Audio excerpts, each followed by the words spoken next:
Greetings, everyone. Happy Wednesday. Welcome back to my channel. And everyone, thank you so much for joining me here tonight. This is your fourth stimulus check update and daily news report. House Speaker Nancy Pelosi and Senate Majority Leader Chuck Schumer are criticizing Republicans for not agreeing to raise the debt ceiling.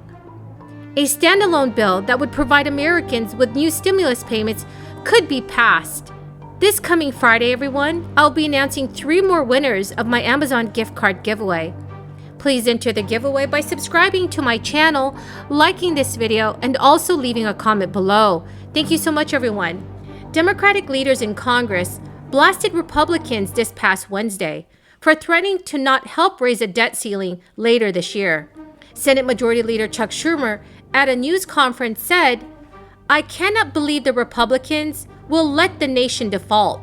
And according to the Congressional Budget Office, the federal government will likely run out of cash by this coming October or November, unless Congress raises the country's borrowing limit."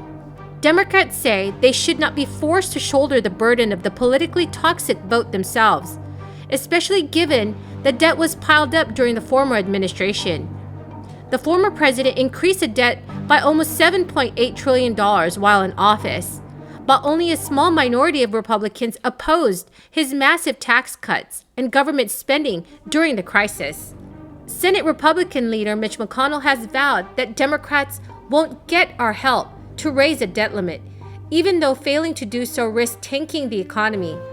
Most Republicans on Capitol Hill have sharply criticized Democrats for passing a $1.9 trillion stimulus relief bill, $550 billion in new federal funding to rebuild the nation's infrastructure, and for proposing to spend trillions of dollars to strengthen the social safety net, and are deeply reluctant to raise a debt limit, allowing the U.S. to honor its obligations. So this was one of the most significant legislative days we've had in a long time here in the United States Senate. But we still have a long road to travel. It's as if we caught a pass, a nice long pass at midfield, but we still have 50 yards to go before we score a touchdown. But it's still good to make that pass and make that advance. What we saw yesterday is very simple, that elections matter, the American people's votes matter, and Democrats are working hard to keep the promises we made to the American people when we won the majority.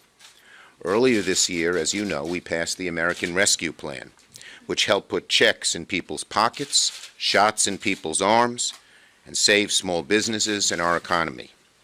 Now we're going from rescue to recovery, to make the economy, to make the American people's lives even better than it was before COVID, because there were so many structural problems in our economy, and there became a sourness in the land that we very much want to remove. At the two-track strategy, which I outlined earlier this year, is moving full steam ahead. When I first said we were going to pass both the bipartisan infrastructure bill and the budget resolution before we broke for the August recess, many said it was an impossible task. But Democrats in the Senate are determined, fiercely determined, to move President Biden's Build Back Better agenda forward. Sometimes it took a little prodding. It took working weekends, late nights, cloture motions. But we kept working at it. I kept prodding the bipartisan group to go forward, pushing them when they needed pushing, giving them more time and breathing space when they needed more time and breathing space, and that bill passed yesterday. But now we have to keep working at it, and I'm very pleased to report that the two-track strategy is right on track. As I said, first we passed the bipartisan infrastructure package with all 50 Democrats and 19 Republicans. Every Democrat voted for both the bipartisan bill and the resolution, the budget resolution. Every Democrat voted for both. Senate Democrats decided not to pair their $3.5 trillion budget with raising the borrowing limit, even though that process would have allowed them to extend it without any Republican support. Chuck Schumer noted this past Wednesday that the White House and Treasury Secretary Janet Yellen want to raise the debt ceiling in a bipartisan fashion, and that the Senate's rules for passing a budget limits what you can do there, and doing it outside gives you more flexibility. It has always been bipartisan to deal with the debt ceiling. House Speaker Nancy Pelosi also dug in on Wednesday, stating it is up to both parties to pay for the country's bills. A standalone and bipartisan $1,400 stimulus check has been proposed by 2 U.S. representatives as a congressional battle over the economic relief legislation continues. This bill, called the Assistance for American Families Act, is proposed by Democratic Representative Lisa Blunt Rochester of Delaware and Republican Representative David McKinley of West Virginia. This bill would provide a direct payment of $1,400 to adults, as well as an additional $1,400 to any dependents. In an email to Newsweek, Representative McKinley had said, "The American people are not to blame for this crisis that has threatened the livelihood of millions of hard-working Americans. The bill provides direct relief to Americans who feel unheard, unsupported, and still need financial support right now. A standalone bill should be passed in Congress. Millions of Americans are still financially struggling. A fourth round of stimulus payments would help so many people." Senate Democrats took their first step towards passing a $3.5 trillion spending plan earlier Wednesday, as the party forges ahead with a massive economic agenda. And after more than 14 hours of votes on amendments, the Democratic-held chamber voted to pass a budget resolution, 50-49 along party lines. The measure directs committees to craft a bill that would spend up to $3.5 trillion on climate initiatives, paid leave, childcare, education, and healthcare.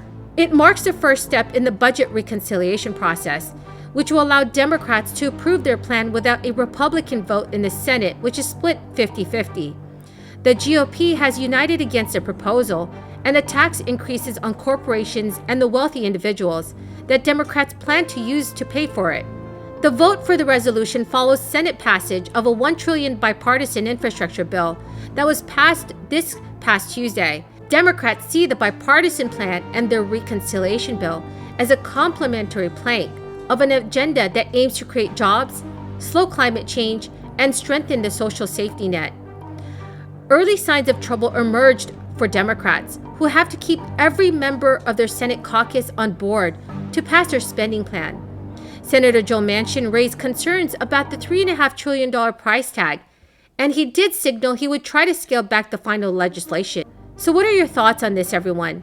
Please leave your thoughts in the comments section below. So everyone, that's the end of the video for tonight. I hope you found some of this information helpful. I greatly appreciate all being here with me tonight. Remember that this coming Friday, I will be giving away 3 more Amazon gift cards. Please enter the giveaway by subscribing to my channel, liking this video, and also leaving a comment below. Thank you everyone, and have a very blessed Wednesday night.